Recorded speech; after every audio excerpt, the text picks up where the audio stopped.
starting a clothing brand with Printify is pretty easy thing to do. Today, I'm going to teach you how you guys can start your own brand on Printify that will sell out. So for that, you need to be a designer, or you need to have expertise in the fashion designing, or at least you know what product is trendy around you. So, and you know how to design that as well. So for that, you have to be at the Printify. You need to create an account. After creating an account, you have to go to catalog.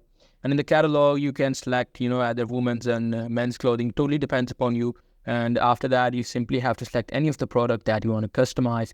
You just need to select that product. And after that, you will be able to, start designing it. And in the designing section, you will be able to customize it according to you.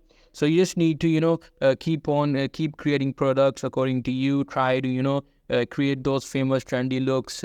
Totally depends upon your fashion sense. So create trendy clothes that people will like, and after that you can sell these products, either buying it directly from Printify and sell it in the physical form, or you can also do that is you can connect a store with the Printify and directly e-commerce or dropship it from the Printify. So that's pretty much it. That's how you guys can do it. Hope you guys find this video helpful.